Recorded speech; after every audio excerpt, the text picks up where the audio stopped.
What if there was a place the world forgot? A quiet island that only appeared when you needed it most.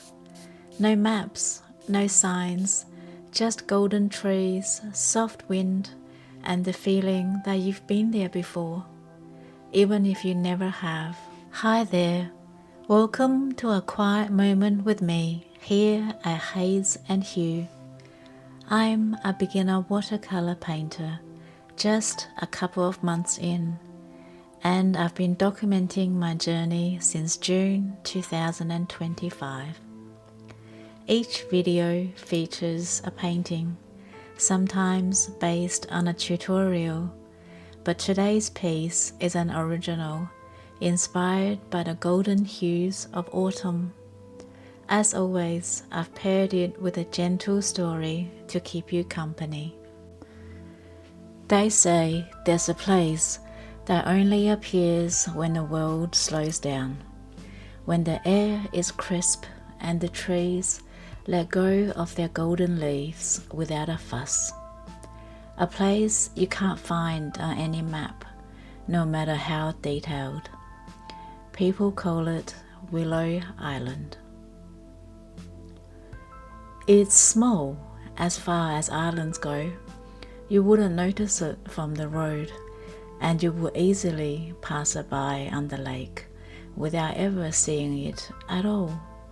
But if you happened to be drifting quietly enough, not rushing, not thinking too hard, it just might show itself. The sun hits the water a certain way, and suddenly, there it is. Two tall willows, gold like candlelight, bending gently over the edge of the lake. A handful of reeds in soft rust and blush rise from the shallows, like they're whispering secrets to the wind. Most believe it's just a story, one of those half-remembered things locals mention in passing, when the fire's crackling low and someone's had one too many glasses of red. But a few, a quiet few, know better. There was a man once. No one remembers his name. He wasn't famous or rich or particularly important by the world's standards. But long ago, perhaps a few decades now, he found Willow Island, or perhaps it found him. He'd come to the lake with no plan in mind, just a backpack, a tin mug, and a heart that has been stretched thin by noise. Some say he was a teacher, others say he was an artist. One old woman swore she knew him when they were young, said he had the kind of eyes that always looked like they were seeing something just out of reach. Whatever the truth, one thing is certain. When he reached the island, he stayed. No one noticed at first. He didn't announce anything. There was no bold cabin raising, no smoke curling from chimneys, just a slow presence, like mist settling over morning water. He built a small shelter, tucked between the willows, nothing more than wood and canvas at first, but over the years, the place began to take shape, a clothesline strung between trees, a little garden of wild herbs, wind chimes made from driftwood and old cutlery clinking softly in the breeze. Some said he lived like a hermit. Others said he was a caretaker, that the island asked him to stay, and he agreed. There was even stories that he never aged, that if you saw him, even years apart, he looked just the same. But most never saw him at all. Still, small things gave him away. A hollow log by the shoreline filled with seed for birds, a bundle of lavender tied to a branch in spring. Once a child found a hand-carved flute washed up on the beach, its notes smooth and haunting. It said the man never left the island, not even once, but he watched quietly, kind-eyed. There was peace in his solitude, not sadness, the kind of quiet that doesn't feel empty, but full. And then one autumn, he was gone. No one noticed at first, but over time, the chimes stopped ringing. The garden overgrew. The willow leaves fell and weren't swept away. And when people looked out over the lake, they could no longer see the island at all. Some believe he passed away there, his story dissolving into the soil like rain. Others think he simply became part of the place, folded into the roots of the trees, into the hum of dragonflies and the rustle of reeds.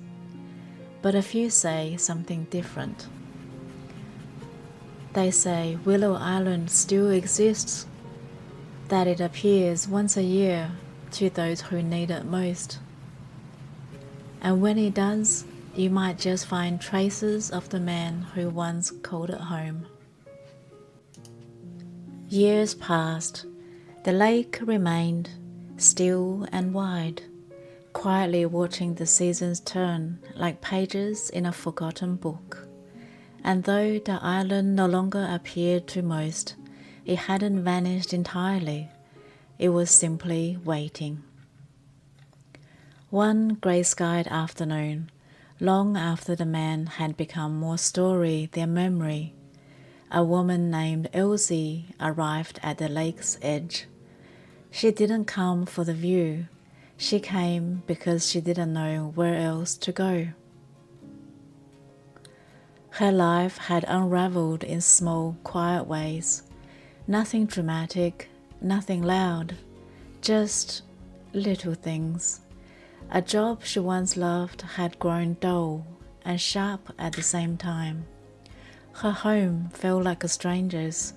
Friends became distant in that polite, well-meaning sort of way. And the person she thought she was, creative, warm, full of wonder, had slipped quietly into some shadowy corner of herself. So she walked, no plan, just her old coat, a thermos of tea, and a heaviness in her chest that even she couldn't name. The lake wasn't far from where she grew up. She remembered coming here as a child, skipping stones, feeding ducks, watching her dad sketch tree branches in a weathered notebook. But that had been years ago. Now the shoreline looked faded and unfamiliar, as if someone had taken the color out of it. The reeds rustled like whispers she couldn't quite hear. She sat on a bench, one she swore hadn't been there before, and poured herself a cup of tea. The mug steamed in her hands. Across the water, a thin mist curled along the surface like breath. And then something strange happened. The light changed. It wasn't dramatic, no thunder, no gust of wind, just a quiet shift. The clouds thinned, the mist began to part, and there, in the center of the lake, was an island. Elsie stared, not blinking. Two willows, tall and gold, and impossibly alive, leaned over the water as if greeting her. Between them stood a path of stepping stones, half submerged, leading from the far edge of the lake towards the reeds. She didn't remember getting up, but suddenly her boots were splashing in the shallows, and her hand brushed the first stone. It felt warm, solid, real. She hesitated only once, when the last stone vanished behind her and the water became too deep to turn back. But by then the air had changed. There was something here, not magic exactly, but something close, something familiar. The island welcomed her. She stepped onto soft earth covered in a thin blanket of fallen willow leaves that crunched lightly beneath her boots. The trees swayed above her, though there was no wind, and somewhere deeper in the foliage, birds were singing songs she hasn't heard since childhood. There was a path, narrowing, winding, lined with flat stones. She followed it without thinking. Soon she reached a clearing. It was quiet, save for the rustling of reeds and the low hum of insects. In the center of the clearing stood a small shelter, weathered, overgrown, and absolutely still. She paused at the entrance. The door was unlocked. It creaked open like it had been waiting. Inside, the air was cool and dusty, but it didn't feel abandoned. A woven mat lay neatly in the corner. A row of books lined a crooked shelf. A kettle hung near the hearth, rusted but intact, and on a small wooden table, carved with leaves and waves, sat a journal. Elsie reached for it. The leather cover was cracked with age. A small ribbon marked the last page turned. She opened it slowly. The handwriting was careful, slanted slightly to the right. October 14. The willows are glowing again. They always do this time of year. Gold like candlelight. The birds know it's time. Even the wind smells different. I think the lake remembers. I had a dream last night that someone was coming. Not to take anything, just to sit, to listen. The island wants company, I think. Elsie turned the page. October 15. The chimes are singing today. That only happens when the air is just right. I cleaned the table, tidied the garden, left the door open. If they come, I hope they stay a while. There were pages like that, dozens of them, not dramatic entries, no revelations, no secrets, just gentle thoughts, small details, simple joys. The man had noticed everything. The angle of light on a stone, the way birds gathered before rain, how the reeds bent without breaking. As Elsie read, the heaviness in her chest softened. She felt as though she was breathing differently, deeper, slower. She stayed on the island for hours. She explored the garden, overgrown but still fragrant. Lavender, thyme, lemon balm. The wind chimes clinked softly as she passed.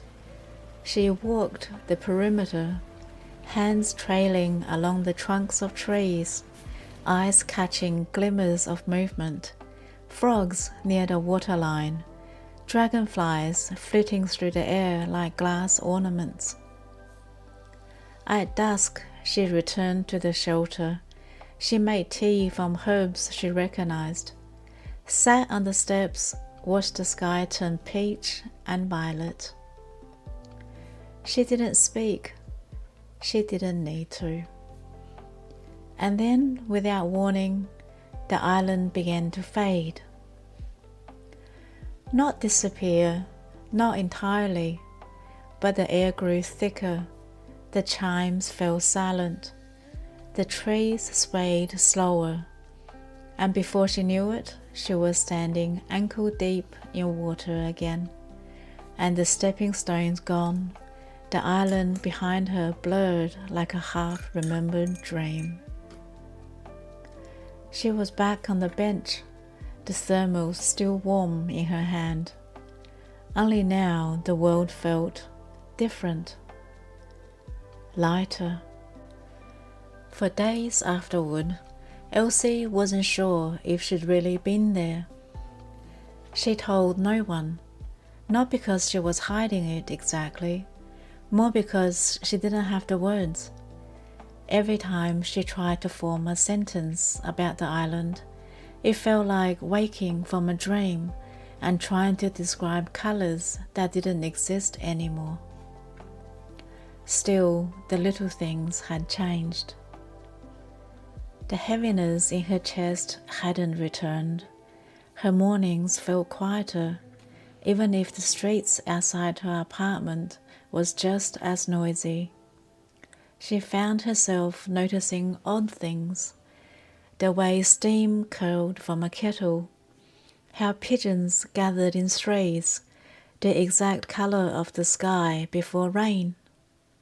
She laughed more, not loudly, not often, but gently, like her soul had tilted slightly towards the sun.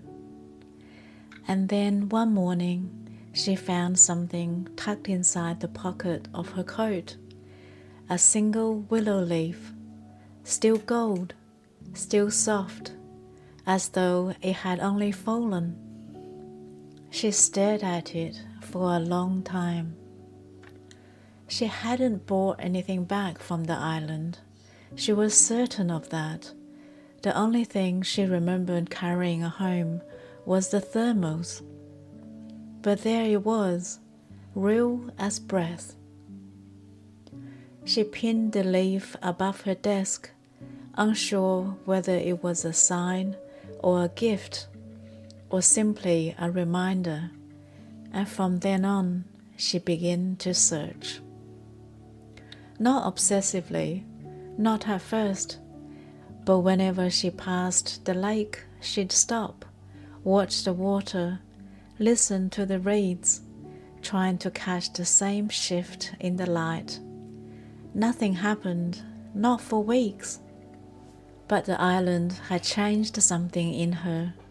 It had lit a small, steady fire in the back of her mind, a curiosity that wouldn't go out.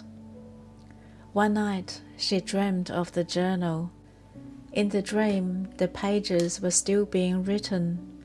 Someone or something was continuing the entries in careful ink. She woke with a start, the word caretaker echoing in her mind. It meant nothing, and yet it stayed. The next day she returned to the lake. It was late afternoon, the sky soft and peach-colored, the wind gentle against her face. She walked the shore, slower this time, not hoping, not expecting, just listening. She passed the same bench. It was still there, the same curve in the wood, the same smooth surface where her fingers had once rested. She sat, closed her eyes, and heard chimes. Faint but distinct, not from a phone, not from a distant bell tower. These were soft, uneven, made of wood and metal and wind. She opened her eyes. The island had returned.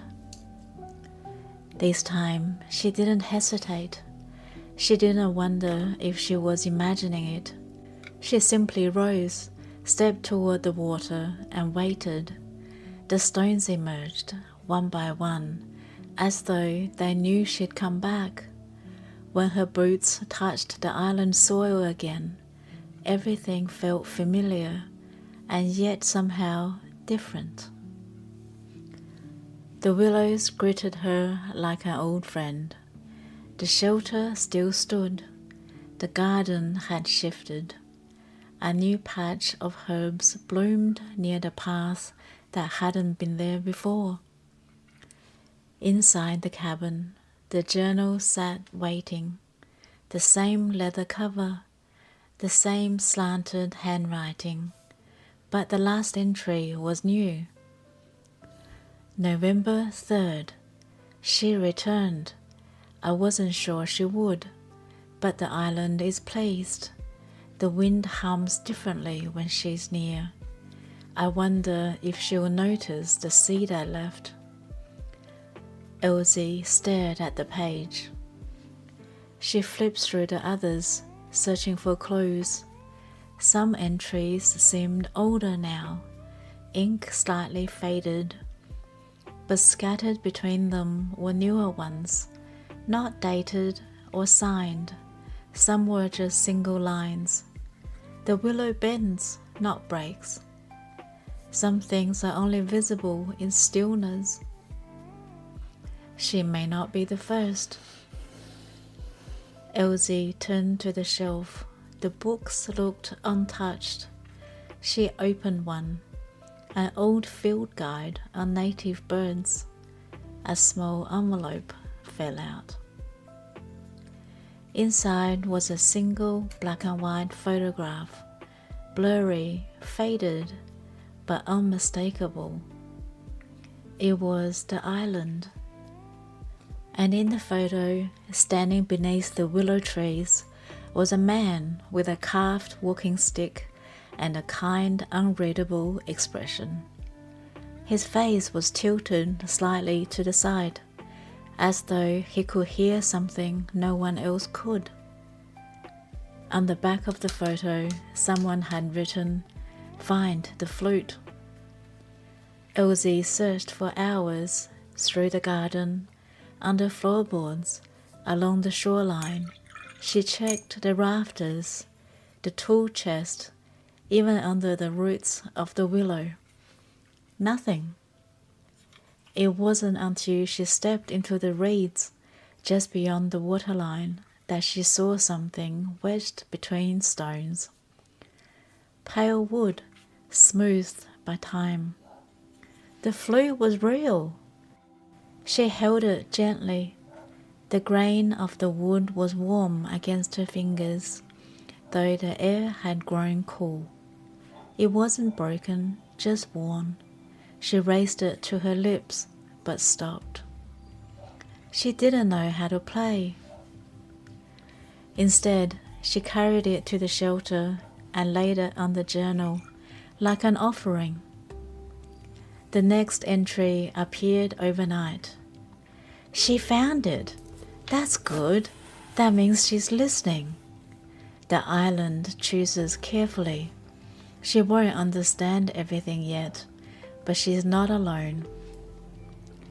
Elsie sat by the fire that evening, the flute beside her, and felt something she hadn't felt in years.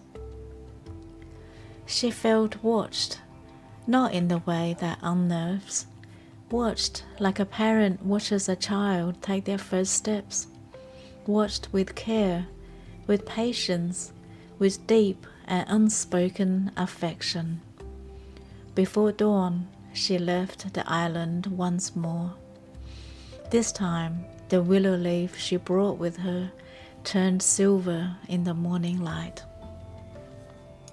In the weeks that followed, Elsie returned to the lake again and again. She never tried to force the island to appear. That wasn't how it worked. Instead, she learned to approach it with stillness, with soft breath, quiet steps, and an open heart. Sometimes it revealed itself, sometimes it didn't. But each time she came, she felt its presence just beneath the surface, like a thought you almost remember, or a song you can't quite place. She began keeping her own journal, not to document the mystery, but to record the way of the light shifted through bare branches, the hum of insects low in the reeds, the way her fingers felt warmer after holding the flute, even on cold days. The more she listened, the more she noticed. There were other signs too. A pile of freshly gathered kindling that she hadn't left, a carved feather left on her path. One morning she arrived to find a pot of tea already steeping on the hearth, still steaming, fragrant with herbs she didn't recognize. The journal in the cabin continued to fill itself. She never saw anyone writing in it. The pages were simply there. Some days only one new line would appear, other days a full page, always written in the same slanted hand.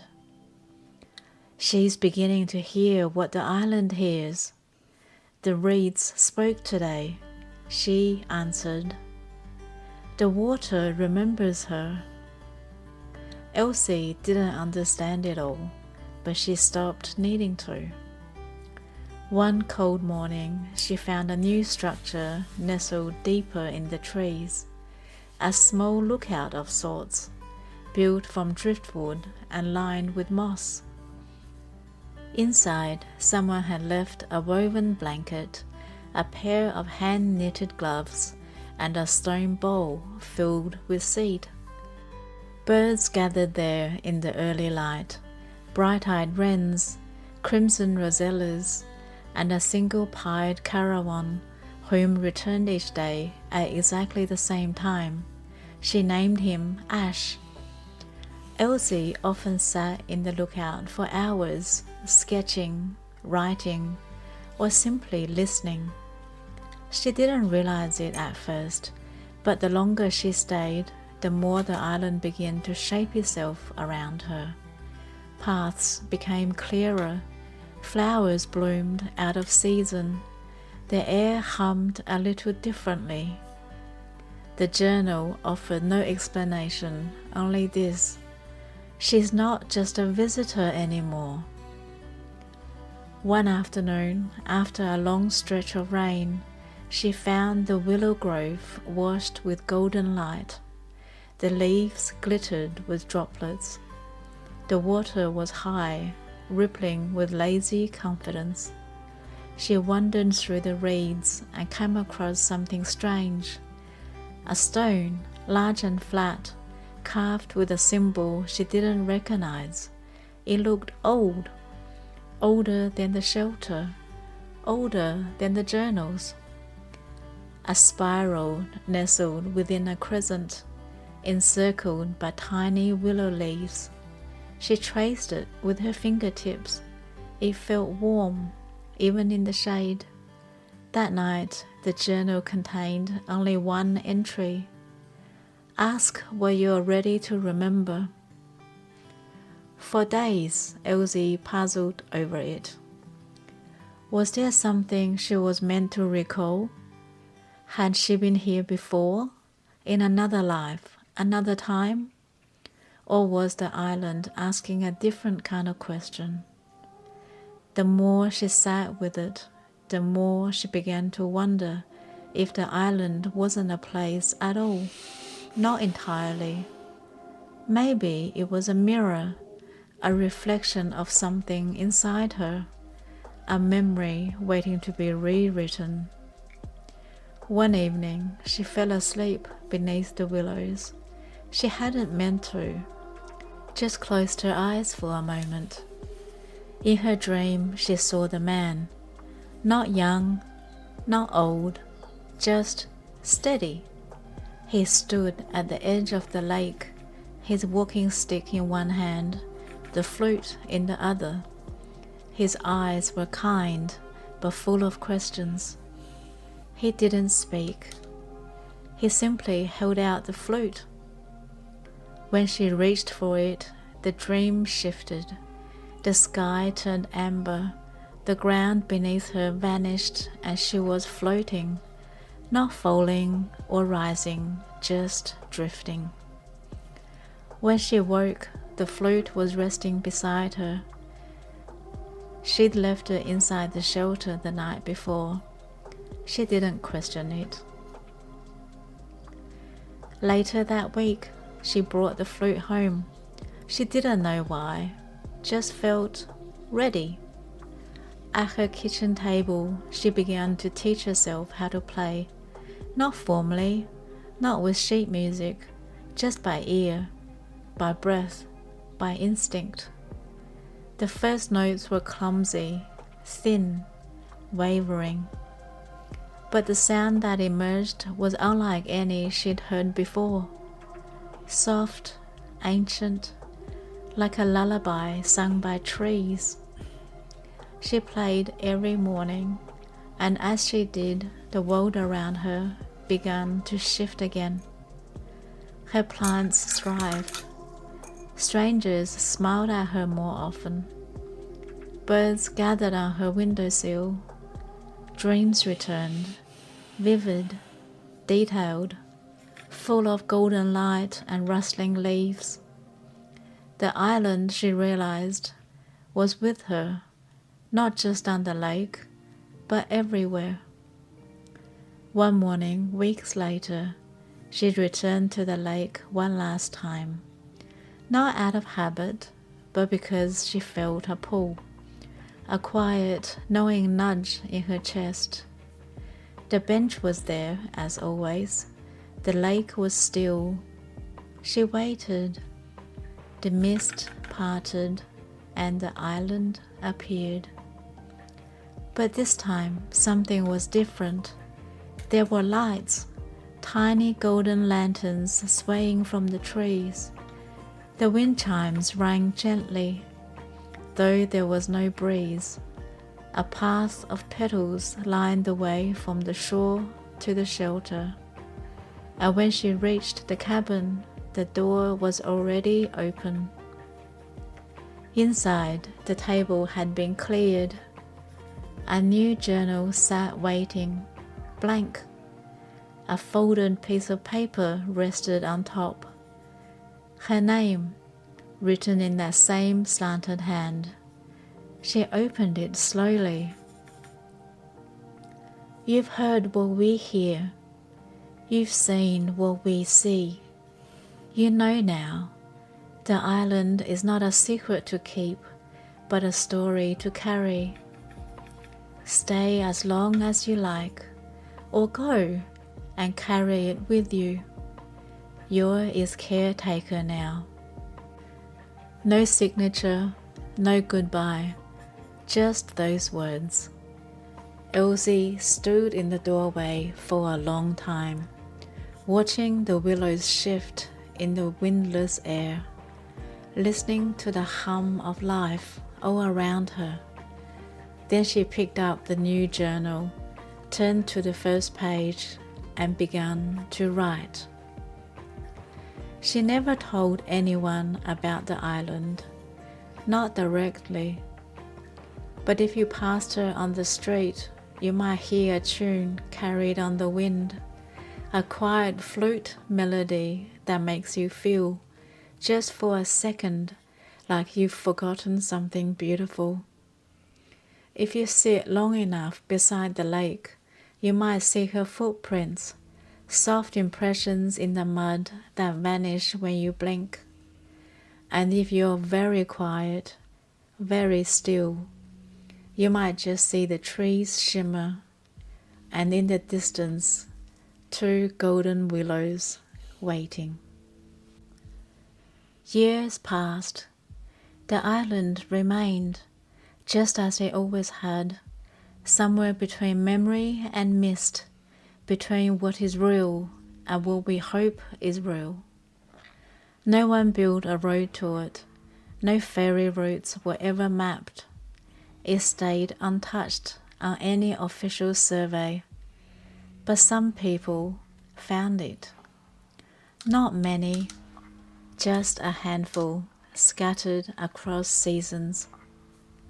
A woman who lost her voice in grief and heard it again in the hush between the willows. A boy who sat beneath the trees and sketched birds he'd never seen before. a man who carried a wooden flute and never played a single note, but let the wind sing through it as he walked the shoreline. They never spoke of it afterward, not openly, but if you asked them what changed, they might pause, smile, look just past you and say, "I found a little peace, somewhere unexpected." The journals continued. They passed from hand to hand, filled with ink and silence and observation. No one claimed ownership. The caretakers simply came and went.